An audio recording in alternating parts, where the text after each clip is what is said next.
I now give the floor. La parole est maintenant à son Excellence Mulambo Hamakuni Haimbe, ministre des Affaires étrangères et de la coopération internationale de la Zambie.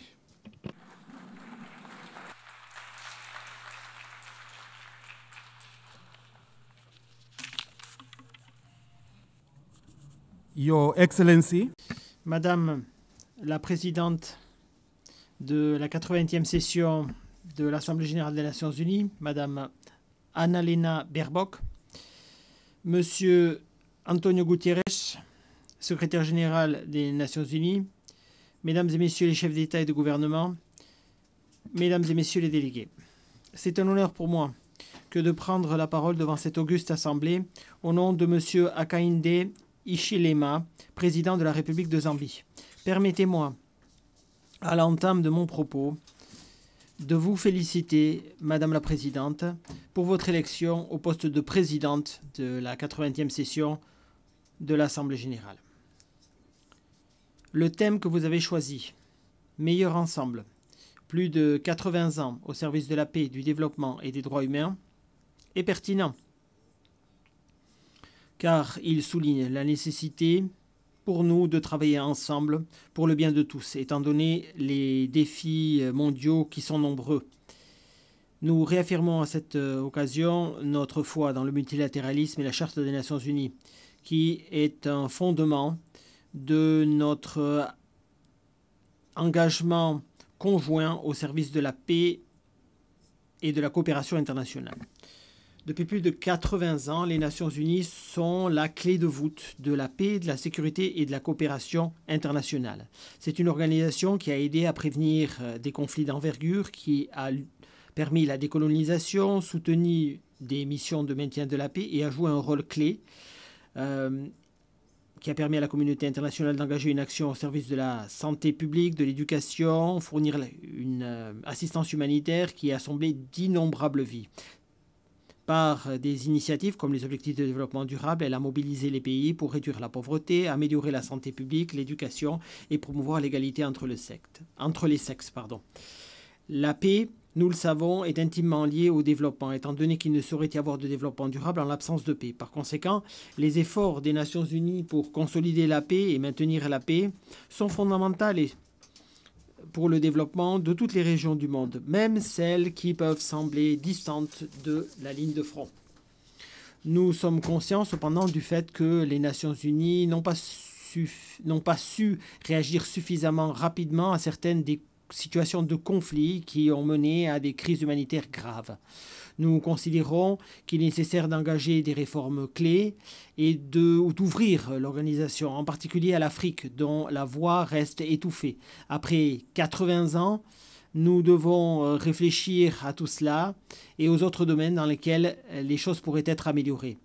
Bien que les difficultés restent entières, les Nations Unies ont prouvé que le multilatéralisme peut permettre de faire progresser de manière tangible l'humanité. Nous sommes convaincus que le pacte pour l'avenir et la déclaration sur les générations à venir, arrêtée lors de la 79e session, pourront renouveler notre espérance et notre solidarité pour maintenir l'élan des 80 dernières années.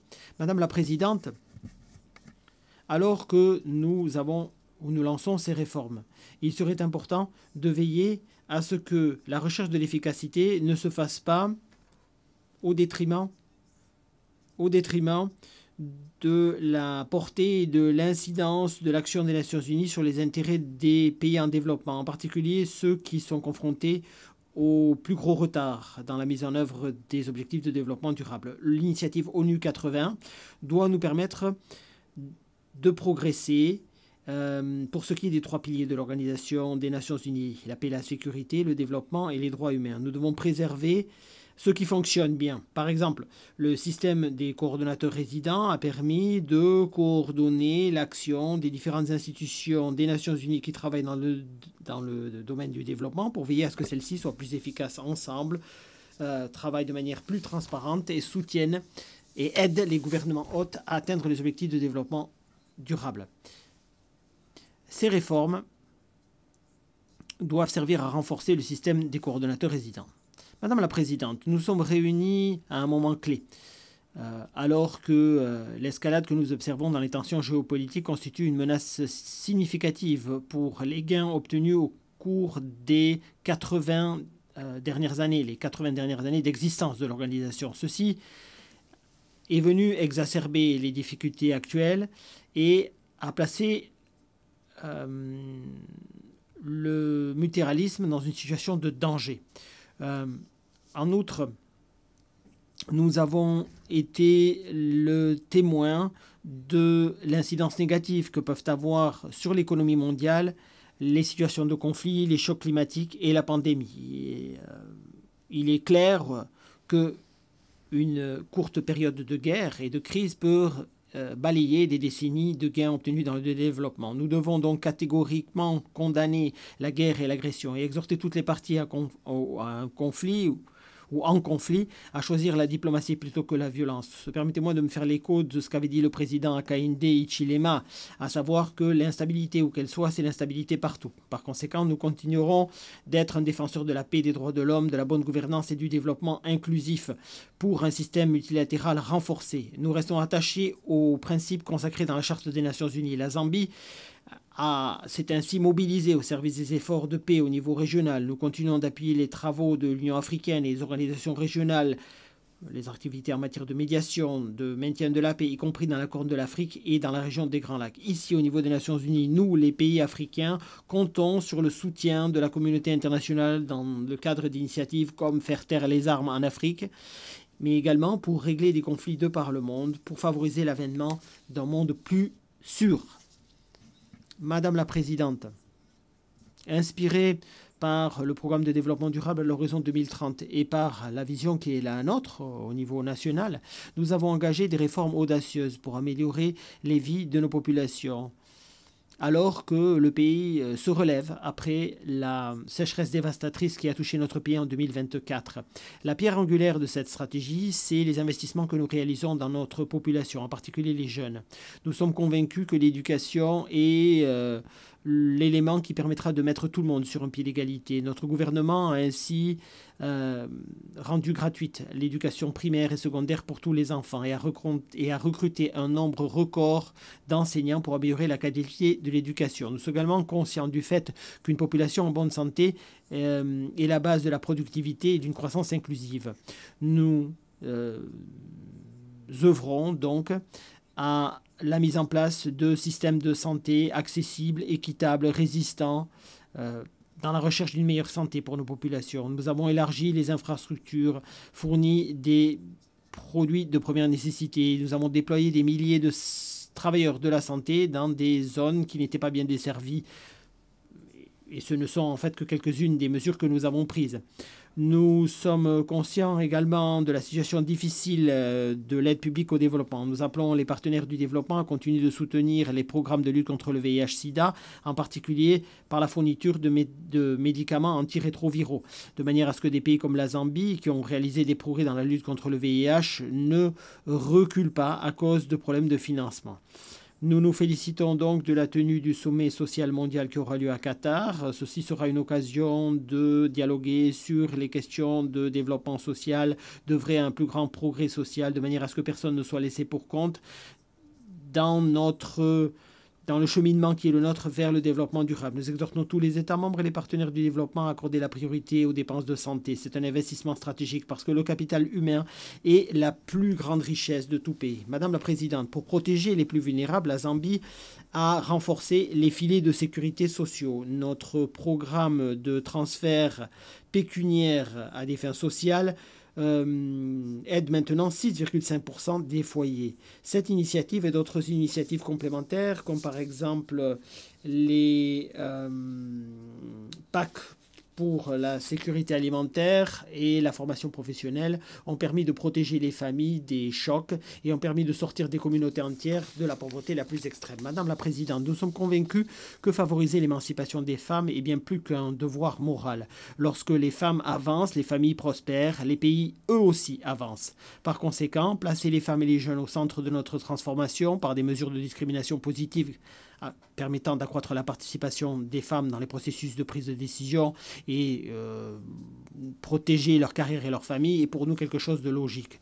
Nous continuerons de mener des efforts pour éliminer la violence à l'égard des femmes, les mariages des plus jeunes, en renforçant la législation et la sensibilisation. Nous appelons la communauté internationale à redoubler d'efforts en faveur de l'égalité entre les sexes, en particulier alors que nous célébrons le 30e anniversaire de la conférence sur les femmes et du programme d'action de Beijing. Madame la Présidente, l'économie de la Zambie, comme celle de beaucoup de pays en développement, a connu une période particulièrement troublée ces dernières années. Lorsqu'il a pris ses fonctions, mon gouvernement s'est fixé comme priorité de rétablir la stabilité macroéconomique. C'est ce que nous nous efforçons de faire. Nous avons mis en place des réformes nécessaires, difficiles certes, mais nécessaires, pour restructurer la dette publique afin de nous donner davantage de marge de manœuvre budgétaire. La restructuration de la dette ainsi que le programme d'appui du FMI ont permis de remettre la Zambie sur la voie de la viabilité budgétaire. Ça a permis de renforcer la confiance des investisseurs dans nos capacités. Cependant, la stabilisation de l'économie n'est qu'une première étape. Nous mettons également l'accent sur le relancement de la croissance et la transformation économique par la diversification. Madame la Présidente, la menace existentielle des changements climatiques pèse lourdement sur toutes nos aspirations. Malgré notre contribution minimale aux émissions mondiales de gaz à effet de serre, beaucoup de pays en développement font très souvent l'expérience avec une fréquence accrue de chocs climatiques comme sécheresse et inondations destructrices. À cet égard, nous attendons avec espoir la prochaine conférence des parties à la Convention cadre des Nations Unies sur les changements climatiques, la 30e au Brésil, qui marquera le 10e anniversaire de l'anniversaire de l'accord de Paris. Ce jalon doit être un tournant nous permettant de passer de promesse à l'action. La Zambie a présenté sa contribution déterminée au niveau national. Elle a été révisée. C'est notre contribution déterminée au niveau national, notre CDN 3.0. Et nous encourageons d'autres pays à en faire de même pour élever les niveaux d'ambition de manière à pouvoir maintenir l'objectif qui est le nôtre de limiter l'augmentation de la température mondiale à 1,5 degré Celsius. Nous devons donc agir maintenant pour limiter le réchauffement planétaire, pour nous adapter à ses effets. Mobilisons la volonté politique nécessaire pour engager une action audacieuse pour garantir notre planète pour les générations à venir. Madame la Présidente, à 5 ans de l'année 2030, seuls 17% des ODD, Objectifs de développement durable, seront atteints. Nous prenons note du fait que plusieurs pays en développement ont des difficultés budgétaire. Il est difficile de consacrer suffisamment de ressources aux ODD, étant donné le poids croissant de la dette, ce qui prouve qu'il est nécessaire de renforcer les mécanismes de règlement de la crise de la dette. Étant donné ce panorama, nous avons eu l'honneur de co-faciliter l'adoption du document final de la 4e conférence internationale sur le financement du développement, qui a été adopté à l'unanimité à Séville, sous le nom de l'engagement de Séville. Cette issue positive a permis de relancer l'élan et le mondial et de réitérer le consensus sur la nécessité de combler le manquement de financement à hauteur de 4 billions de dollars par an pour les ODD. Le moment est venu de joindre l'action à la parole. Nous appelons donc les pays, les banques de développement et le secteur privé à mettre en conformité leur politique et à investir davantage dans les ODD. L'aide publique au développement, qui est une planche de salut pour les pays moins avancés, doit être protégée. Il est nécessaire d'élargir la mobilisation des ressources au niveau national, d'adopter de nouveaux mécanismes de financement, mécanismes novateurs, de lutter contre les flux financiers illicites et de promouvoir la coopération secteur public, secteur privé. Madame la Présidente, depuis trop longtemps, l'architecture financière internationale n'a fait que perpétuer des inégalités structurelles, en particulier pour les pays en développement. Les institutions de la post-guerre, ou de l'après-guerre plutôt, conçues pour promouvoir la stabilité économique mondiale et la croissance, ne reflètent plus les réalités économiques et géopolitiques du monde d'aujourd'hui. De nombreux pays africains continuent de porter ou de payer le tribut d'une dette qui est absolument insoutenable.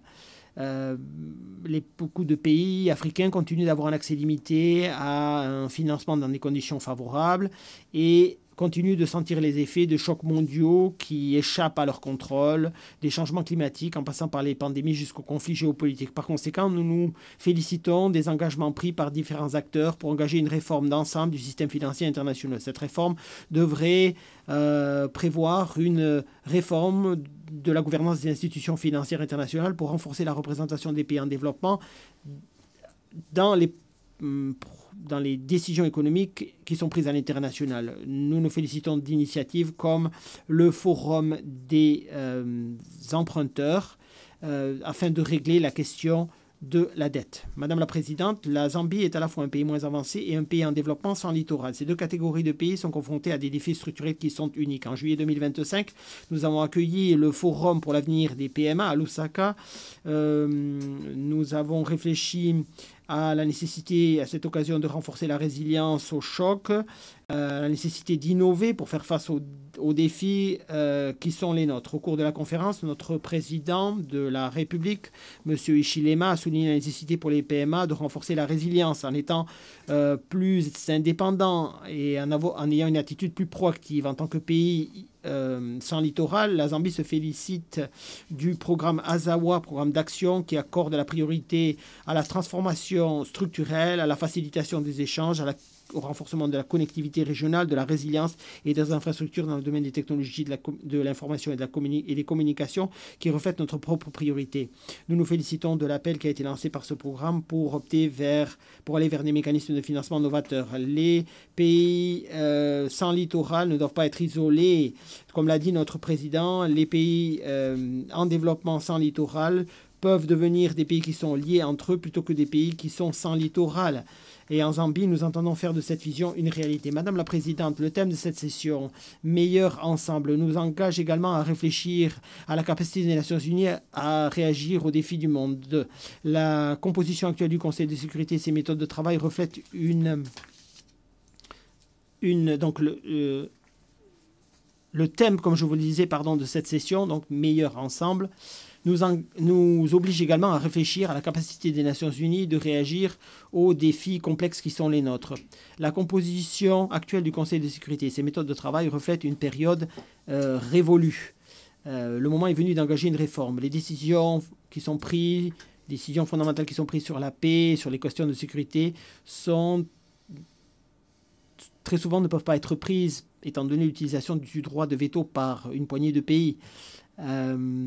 Alors que l'immense majorité des pays sont en faveur de cette paix ou de cette décision. L'Afrique, qui représente 1,4 milliard de personnes, n'a pas de siège permanent. C'est une injustice historique qui doit être corrigée. Par conséquent, nous réaffirmons la position africaine commune sur la réforme du Conseil de sécurité, telle que le prévoit le consensus des Unis et la déclaration de Sirte. Nous appelons à une réforme d'ensemble, élargissant la catégorie des membres non permanents et permanents, pour que le Conseil soit plus équitable, plus efficace et reflète mieux le monde d'aujourd'hui. Madame la Présidente, Mesdames et Messieurs les chefs d'État et de gouvernement, Mesdames et Messieurs les ambassadeurs, il y a de ça 80 ans, le monde est sorti de la guerre et s'est fait la promesse de ne plus permettre la division et la destruction, de définir notre avenir collectif. Cette promesse est mise à l'épreuve aujourd'hui.